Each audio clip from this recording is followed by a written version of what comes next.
hiriya hiriya hiriya yartuudha manna gaalee bitachuu wayya. Assalamu alaikum warahmatullahi wabarakatuh. Akkam jirtan hordoftoonni Ziyaad Duubee naga keessanii baga naga jiratan anillee naga jira. Har'a waan ajaa'ibaa tokko qabadhee isinii dhufe maali jechuun keessan hin ooltu. Isin YouTube kiyya like, share, subscribe akka gootan isiniin jedha. Yaada qabdan ammoo koomantii irratti barreessaa isiniin jedha. Wanti an har'a isinii qabadhee dhufe waan ajaa'ibaati. Sharihaa Zeenii Sawaa irratti shabakaa bilaashaa haaraya jechaadha. Garuu an Sawaa irratti jarrabee laalee jira ni dalaga. Zeenii irratti hin laalleen kijibuu garuu ni Zeenii Lebiraa Sawaa shariyaa sadiin kan irratti argee jira ni dalaga jedha.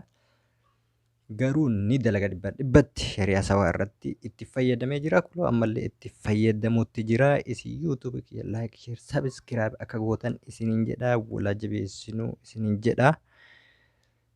Amma kallattimaan gara barnoota kiyyaa isin dabarsaa karaa barnootaa. Barnoonni keenya akka guyyaa har'aa akkaataa shabakaa Sawaa irratti bilaasha itti fayyadamtan isin argisiisa. Mallaqa takka malee jechaadha. Shabakaan garuu baay'ee jira. Shabakaa baay'ee kana keessa shariyaan ichitiisiin kun baay'ee waan harkisuuf akka itti fayyadamtan isiniin jedha. Maarree amma karaa barnoota keenya yoo dhufnu taate shabakaa bilaashaa aappiin dalaguu aappii ajaa'ibaa kanatti dalagaa reefuma tan argee anillee gabbuusee itti fayyadamuu jira. Kunoo aappii kana jechaadha.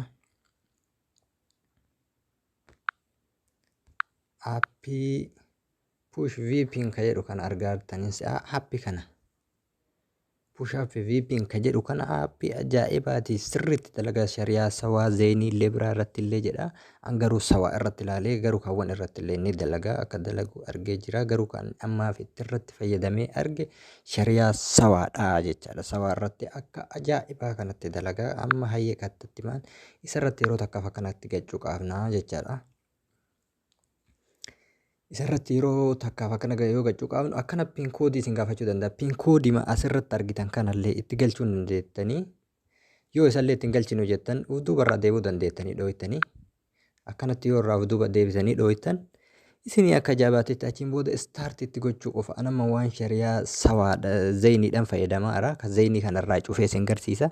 Sanduuqa duwwaa sanillee yoo isin argisiise duuba irraa deebitanii sanduuqa tanatti raayitii godhataniitumaan itti fayyadamu qofa jechaadha. Amma shariyaa Zeenii ofirraa qaba. Shariyaa Zeenii tana cufee isin argisiisaa jechaadha.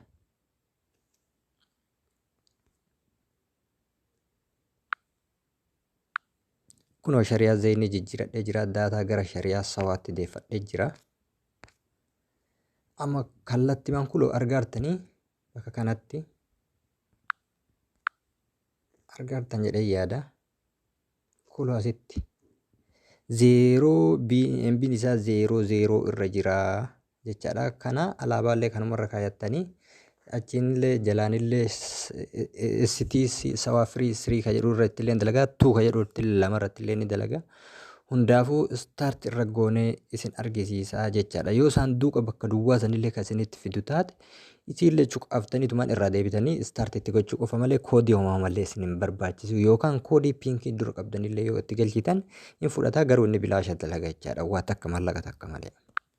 Hayya akkanumaan gara connect ka jedhu kanarratti connect goona. Kun argaartanii kallattimaan dalaga jechaadha.